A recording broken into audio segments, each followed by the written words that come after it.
Cloudpunk is a cyberpunk type game where you play as a delivery driver for a shady delivery company, following two rules that no driver should break. Don't ask what's in the package and make sure you deliver it on time. This is the bare bones of the game, but it's everything around it that adds up. Almost like the city and the citizens around are sending us a warning about what would happen if we aren't too careful in what we're dealing with. But what exactly is it warning us about? The protagonist we play as is Rania, a countryside person from the Eastern Peninsula who unfortunately had to move into the city due to the growing debt that she had. To cover a partial amount of it, she had to sell her dog out, but managed to retain its conscience, which she can reboot in her vehicle and would be her personal companion. Yet despite all this, she is still under the debt and has to work somehow to make ends meet. The city is called Nivalis, and it's more like a salesman, flashy on the outside and promises you with all kinds of hopes and dreams, claiming that your life will be set once you move in, your debts will be long gone, and as long as you live in with us. True that it'll take some time for you to settle in and call it a true home, but it's a common feeling for anyone moving in and out of any place else. Promises that sound too good to be true, but plays well with the desperation anyone can have and wish to get rid of.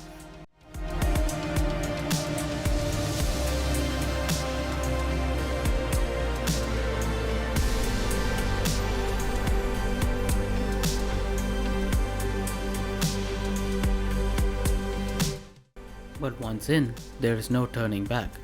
Nivalis is like a prison, where every movement is monitored. Everything you do is noted. One slip is all it takes for them to put you down for good. And the people within are no better either. Many are like you, with debt and working for shady companies to somehow make some form of living to make ends meet. And some also work for black companies, which is a term used when a company treats their employees like slaves, overworking them and underpaying them. Curzona is a perfect example in this city. While not mentioned in the base game, is available in the DLC. Some who manage to break the cycle of being poor end up in the highest of towers, above the thick smog, which is caused by the amount of pollution the city causes below. Nivalis promised us that it has everything we need and desire naturally, but with this much amount of smog present, almost all of wildlife and nature cease to exist, and everything we see and hear is not natural in any way. Animals are now automated into robotic frames so they can adapt accordingly, and not even a sight of a natural tree, except for the ones located above the smog but used only for personal gains, kept away from the peasants, as they call it. This means that any food or beverages you find will have little to no natural, healthy ingredients to it, all manufactured by some company that claims to be nutritious, but is anything than that. To top it all off, several rodents and insect of kinds infest the city to a great extent, that in order to get rid of it, they're resorting to adding them as toppings over several food items. Sounds gross, but is one way to get the nutrients in. Even the HOVAs, or High Orbital Vehicle Anti-Gravity, are custom tuned to avoid people flying over a certain altitude so people don't flee from the city without proper procedures, and to avoid them spying on the wealthy and their lifestyle. The very thing that is meant to take us to places we want to go is preventing us from doing so, voiding our basic rights, further implying that the prison status you are now trapped in. Now you regret being a part of Nivalis, but what's more you can do with it? Everything in the city is too fast-paced for everyone to keep hold of, to a point where major accidents happens almost every minute. People have lost patience, and company values time over safety, which leads to stricter deadlines and tighter schedules, not to mention mass production of materials, as even the city is evolving at a fast pace, which means that the materials that are used must not just be easy enough to be made in masses, but also just durable enough to surpass the safety standards, if that even exists in this universe.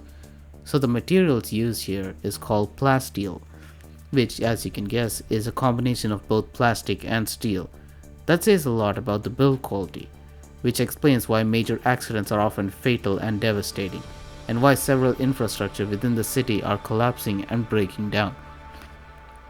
You won't find this when you enter the city, as the lights and tall skyscrapers are designed to distract you from the flaws it possesses. And like this, in the real world, where the rich and poor have a clear distinct line, the same goes for Nivalis, as a small section of the map, usually out of city bounds, called the Vents, is where many people lower than normal citizens reside.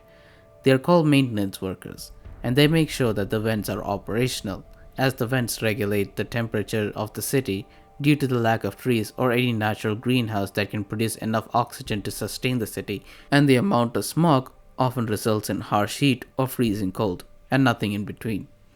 This is the kind of temperature the maintenance workers have to deal with, and during this mission, we experience firsthand how out of support they are, with our vehicle sensors being frozen shut and their leaders froze to death for being in the open for too long. Is one of the places that's open for all to visit but discouraged by all to visit at the same time, to not be faced by the grim reality of what the city is powered in. All this to sell on the promise that Nivalis looks and feels like paradise. This brings the Dubai sewage problem, where because of rapid urbanization to please the tourists, they didn't focus much on sewage lines, which results in these large trucks having to go in and out every night, collecting sewage from several buildings and transporting them to a safe place. So much for paradise, I see. Same goes for the hollows, which serves as the backbones for the city. It's only when we pass through when we see the lies that it was built on, powered by an AI that has shown its signs of age and has grown too large for the city to even handle it, even being sentient enough to create its own child to take over its place or be sent to a better city so it can carry on its legacy. A lot of disregarded materials and sometimes even dead bodies could be found in this place. It isn't touched upon much by the main game, but it goes through a complete overhaul in the new one with how unregulated the area is. The AI in control is called Cora, and in due time will ask you for your help to decide the fate of the city, which is no small task. This reminds me of the movie The Lorax, where the main character, Ted, finds out that the city that they were living has everything artificial, and the only way that they are surviving is because the oxygen, which they have to purchase from the rich individual. When he finds out that real trees exist that gives the same thing for free, he decides to venture out of the city to find it out himself. There he sees what the city has been hiding from him, an empty, barren wasteland, where everything gets thrown up and discarded, and is governed by the Onceler, who once ruled the city but felt guilty for his wrongdoings later on. But it is too late, as the damages he has done is almost irreversible, and his age further cements that. The more I look into it, the more these two share similar themes. Both are run by greedy CEOs or rich individuals who care little for the people and more about the profit margins they make.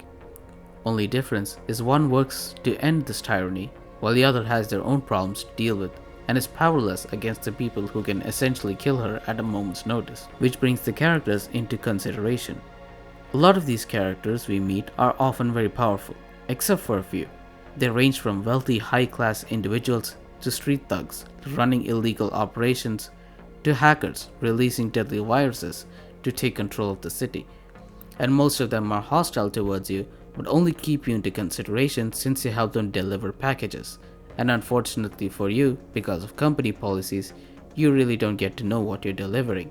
So it could either be for the good or for the bad of the city. And with the city being fast-paced, it's further backed up by the fact that the whole game takes place in one night, with the DLC taking part in another night. So you basically went from a simple countryside person turned delivery driver to cover up your debts to now being on top of the world with one of the greatest CEOs the AI has been in touch with to help decide what's good next for the city in just one night. Not 24 hours, 12 hours, if not lesser. The consequences aren't instant, which is a nice touch of realism, but drastically noticeable in the DLC, where most of the choices you made in the base game shows here. This time in much detail as mentioned earlier. The hollows and vents have now been drastically overhauled, showing more dead bodies of workers who work there and an execution of people done away from public eye, so it turns out to be a mystery to all, but not to the ones who did it and the ones covering it up. In the DLC, you're given the choice depending on what choice you made in the base game. If you kept Korra alive in the base game and sent its offspring to another city, it'll give you two endings. You can leave the city for the better one where the offspring is at, or stay in the city. Whereas replacing Korra with its offspring will give you another two options. Listen to the offspring and do as it says, or don't listen and continue on your normal routine. Either way, staying back isn't going to help in the long run, as it's known that no advancement in technology will stop the city from sinking below. How high can you continue building till you reach the limit where building higher is just not justifiable enough? How long will you let its citizens and nature suffer till they decide enough is enough and cause mayhem that'll once again lead to the city's doom? It makes sense to leave the city, but the offspring is immature, needing assistance for someone, and that is you.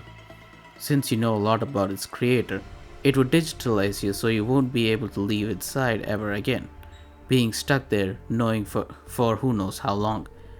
It's truly fascinating how it went from a simple dream to work at Nivalis to now wondering why the city even exists. What's worse is not everyone outside the city sees it this way. They only see it as an opportunity to become rich, only to realize they were better off poor than broken down. This city says a lot, and it's even sad to see what most of it being depicted here are also becoming a reality. We're only a few steps away from becoming Nivalis itself, unless if we're careful in what we're trying to achieve. In the end, Nivalis is like a sales pitch, highlighting the positives and the convincing people to join in and explore the world. But it doesn't tell are the negatives and realization that you would receive once you buy into the pitch. But by the time you realize it, it's all too late, and all we can do is just have hope and to move on in this new normal norm that we've engulfed us into.